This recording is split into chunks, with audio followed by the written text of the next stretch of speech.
Hey guys, Snowta here, and in this video we're going to be looking at the top 10 mistakes that low elo players make across all roles in League of Legends. I found these mistakes by looking at some of my friends' gameplay and picking out the things that I realized that were very common for their elo, whether it was them or someone on their team was making that mistake. So my goal for this video is that you find at least one thing that you don't know yet to add it to your game in order to become better at League of Legends. Let's get right into covering the mistakes. Let's go ahead and start with support. And what I found from the games that I watched from my support friends is that they don't fight with level advantages, and they constantly neglect the level of the people that they're team fighting with, whether it's, you know, a 2v2 in the bot lane or a 3v3 skirmish or something. They don't take the time to look at what level their opponents are before deciding whether or not they should take that fight. And it's super important because with every level, especially early on pre-6, every level that you are higher than your opponent, you have around 300 to 400 gold of stats. So imagine if you had an extra longsword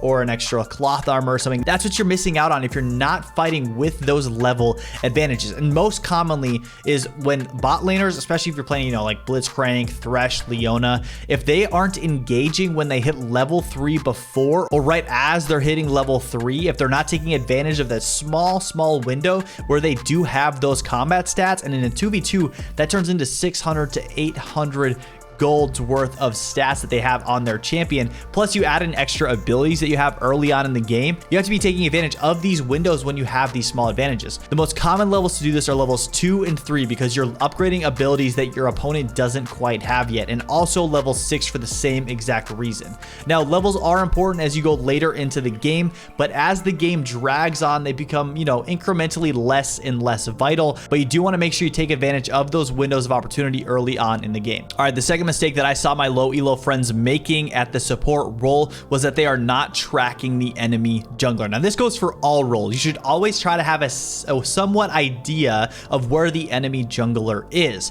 but as support you're not focusing on CS. All you're focusing on is kind of zoning your opponent, your lane opponents, keeping your ADC alive, and one thing that is on that plate is knowing where the enemy jungler is. Now if you have a level advantage, if we kind of want to stack these mistakes, if you have a level advantage, you are level 3 and your lane opponents are level 2, and you see the jungler Lee Sin ganking top lane, you need to engage right then and there. There's going to be no gank and you have a pure advantage where you're 90% of the time you're not going to lose that fight. You need to take it at once. But also too, if you haven't seen the jungler in a while and you saw him show top lane like 30 to 60 seconds ago, odds are is that he's gone back down to the bot lane to either clear some camps or set up a gank in the bot lane, and you need to be careful. You need to back off. You need to let the wave push to you, or you need to finish your push so that you can recall and just get away safer. So just make sure that you're tracking the enemy jungler, because I guarantee you that your teammates aren't, and your ADC definitely isn't. This also goes for pinging your top laner, pinging your mid laner, and just kind of danger pinging wherever you think the jungler is at that current moment. If the enemy red buff just spawned, then make sure you're pinging it so your team knows kind of generally where the enemy jungler is.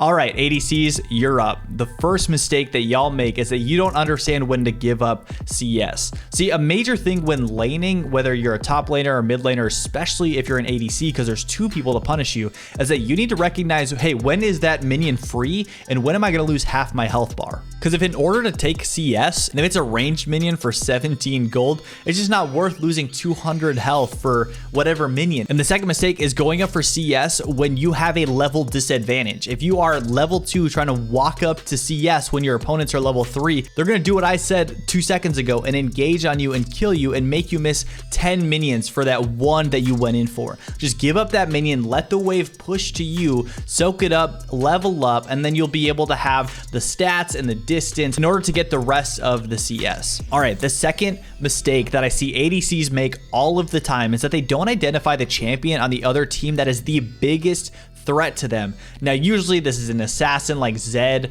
or Evelynn. In the gameplay happening right now, you'll see my friend luckily survives from this Evelynn diving after him, because he literally, the Evelynn went through all 5 champions on his team, but if he wasn't paying attention to that and Evelynn was wise enough to flank, then he would have been dead and they likely would have lost the team fight. You need to keep track of these champions so that you can position accordingly in the river at dragon fights and at baron fights, in the jungle if you're fighting over a buff or something else. And overall, you kind of want want to be aware of the champion that is looking to kill you so that you can space and tether accordingly. All right, top laners, time to talk about you guys. So the first mistake that I saw was that you don't take Rift Herald when you're ahead. Now, I hear a lot of people complain about top lane not being a role that you can carry in, which, by the way, I highly disagree with, and I will talk about in my climbing out of different elos video coming out soon. Well, one of the great things about top lane is that it's a 1v1 most of the time. It's really out of the way for junglers to come gank you. In the bot lane, you have 2 champions and dragon right there, so junglers tend to really kind of congregate toward the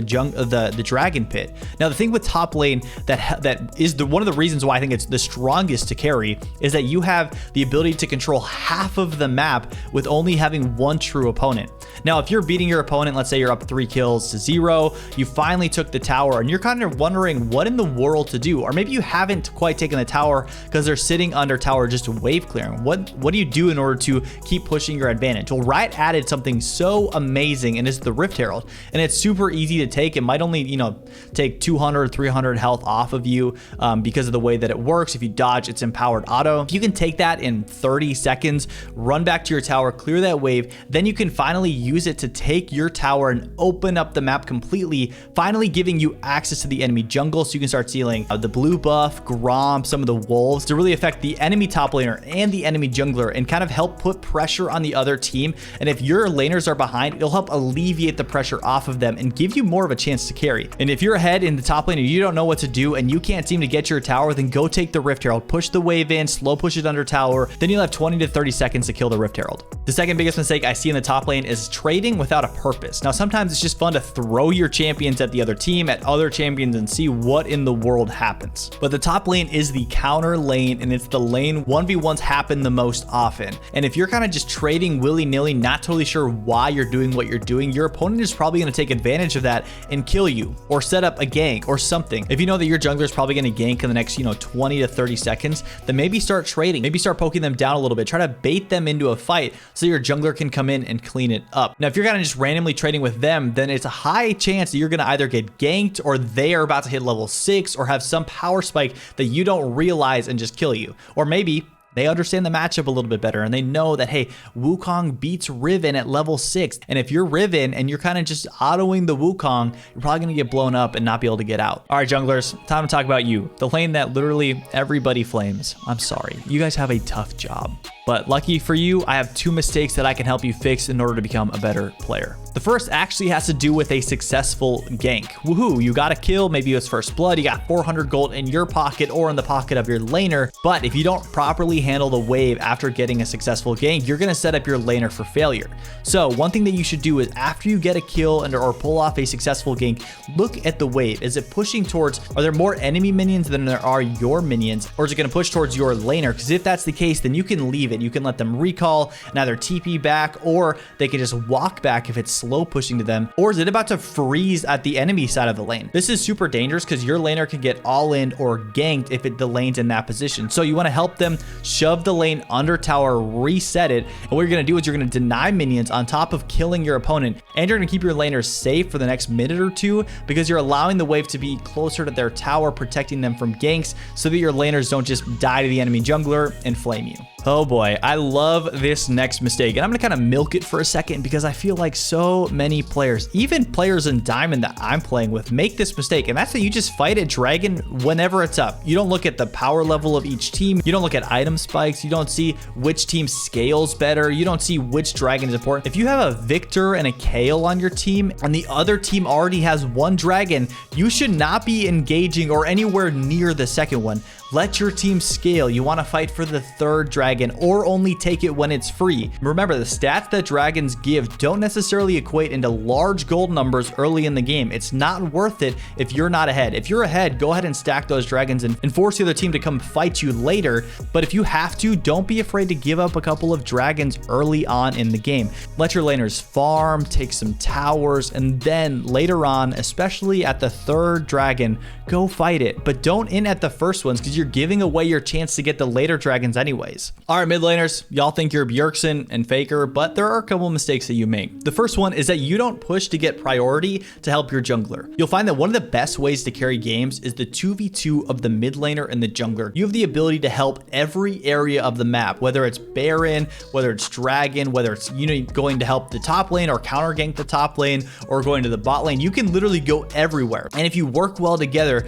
you will climb very, very fast. But a lot lot of players don't understand how to do this, and they throw games often by not helping with the scuttle crab. If your jungler does not get at least one scuttle crab, they're going to be put pretty far behind. If they get double scuttled early in the game, they're losing out on a ton of gold and a ton of experience. A way to do this if you're in a even or winning matchup is to slow push the wave for the first 3 into the enemy tower so that you can walk over and help your jungler at least secure it or fight and take it. But if you try to do this without having priority, without having your lane pushed, you're just gonna die and then lose all your minions. So it's literally a lose-lose situation for you, and you know, lose-lose-lose if people start flaming you. And the second mistake that I saw that is kind of counterintuitive to the first one is not farming enough and just chilling until the late game.